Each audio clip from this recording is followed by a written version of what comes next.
Welcome back to another episode of Raul's World of Synths. I am Raul. Today we're going to be doing a demo on the Doepfer A166 dual logic module right here. If you were with us in the last video, we looked at some of the basics of logic and more specifically this specific module. We talked about the differences of the triggers or gates that are output here from this module. You know, what happens when things get input into one of these sections over here, and what determines whether or not gates come out of this. So I'm not going to go too much into that this time around. I'm going to assume that you watched that one. We're just going to experiment a little bit with the different outputs. Specifically, if you have a copy of the A166 manual, let's take a look at the patch that we're going to put together. We're going to be putting some signals in to one of the sections over here at our A166. Right over here, the first three inputs. And if you look at the patch, you can see over on the right-hand section that the top section of the A166 actually has three inputs labeled. And basically you have the 1, the 5, and the 7 of the A161. Now, the A161, if you track back a little bit, is actually being run by the A160. And that A160 is being run by a clock. So where are we going to get this clock? Well, the clock, if we look at the logic module again, is going to be coming from this section over here. So I have a cable already set up to do that. And as you can see, right over here, the A160 is receiving a trigger in, and that is what's generating the clock. So when you see the patch, and you see that we're taking 1, 5, and 7 to the top section of the A166. That's referring to the A161 over here. We're taking, let's see, 1, and then we're going to take 5, and then we're going to take 7. And then just getting them in that top section. I'm going to be breaking this audio demonstration into two sections because there's a little bit of details that I want to go in as we move along. So without further ado, let's just go ahead and jump right in. So we need to get those triggers from our clock sequencer and then patched over into that, that module. So let me grab a few cables that I have handy. So let's see. Gonna have to take the 1. There we go. And so we'll just put it in the top one. And you can see some information is already coming out of there at the AND output. But that's because if you remember back to the basics, it's actually, let's see, copied down. So it's actually coming out of 1 and 2. That's why if they're both going off, then that's when you get your AND function. So we're taking 1, going into there, and then we're going to take 3, and we're going to go into, or I'm sorry, 5, not 3. 2. There we go. You can see now the pattern has changed. And then we're going to take 7 and put it in the third input of our logic module right there. There we go. And you're probably wondering what these triggers actually look like. So let me put a graphic up so you can kind of see what these look like. Up on the screen, you can see this is trigger number 1 that is coming out of our A161 over here, trigger number 1. And then that's going to be followed by trigger number 5, or the number 5 over here. So you can see that too.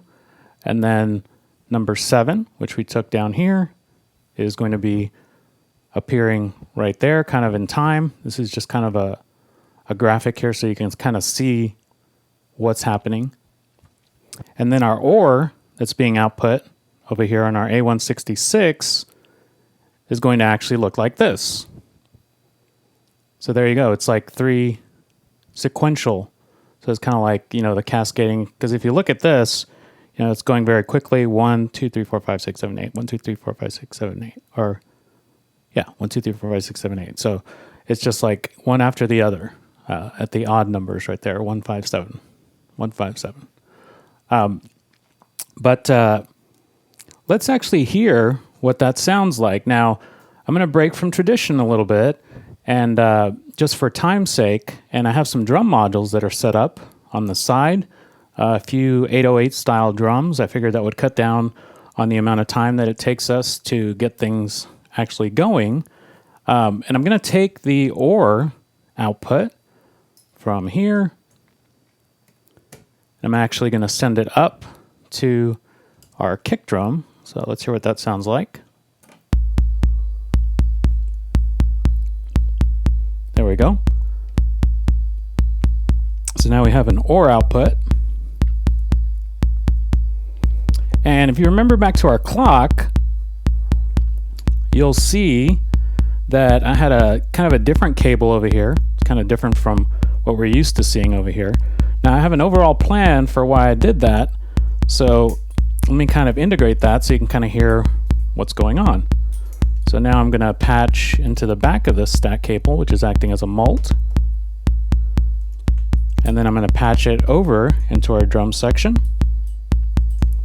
And this time I'm going to actually do it to the closed hat, which I have right here.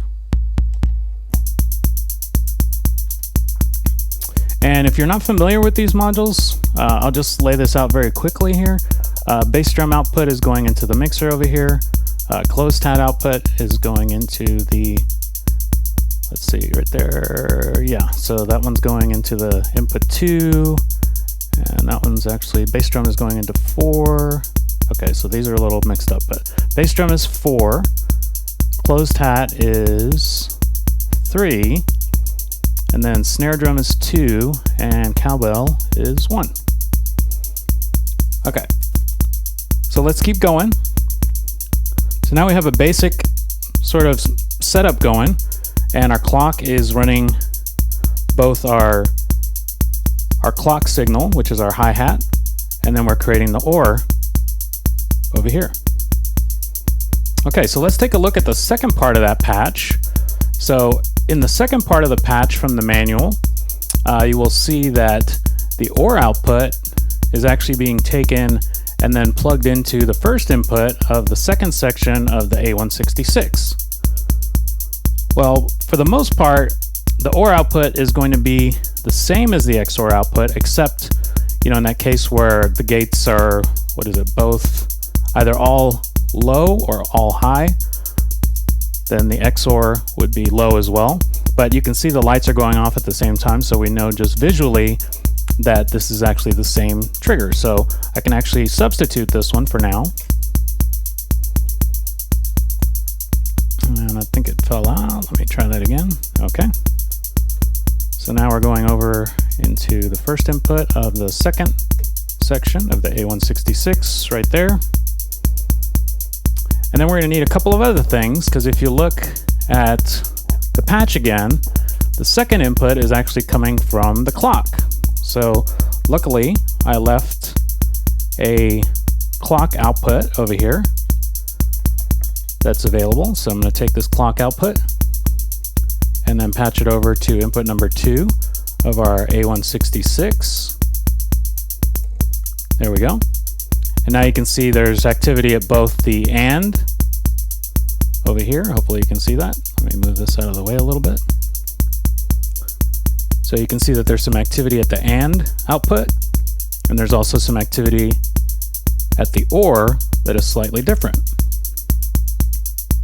Okay, and then let's look back at the patch. So the third input of our second section of the A166 is going to actually come from the 8 division from our A160, which is over here. So right there. So then let me take that and patch it out. Make it in here. There we go.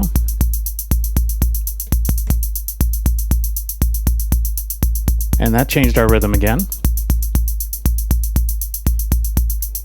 And so in that second section, let's actually take a look at what's actually being put together in that second section. So we'll remember the first input was the OR, or actually in this case the XOR, from the top section of the A166. So let's look at it. I set up a graphic over here so you can see that. So here's the OR, and then the second one we inserted the clock, just like that in the graphic. And then the next one over here from our clock divider, we took the 8th division from the clock divider.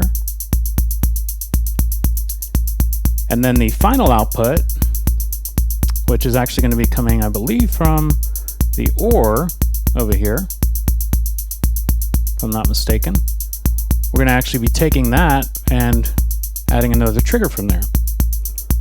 So now let's take that and hear what that sounds like, because now that we know what it looks like, let's see, it sounds like what we saw. So I'm going to go up, and I think this time, let me just look at that LED and see what I want to put there. Maybe I'll put the cowbell in. So let me patch it into the cowbell.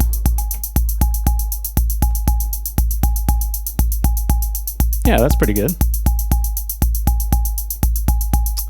Okay, so we very quickly built up a beat for our sequence. And the cool thing about this is that it's all being run by one clock. So if I slow down the clock, then all of the sort of patterns or triggers will slow down proportionately. But if I speed it up, pattern speeds up.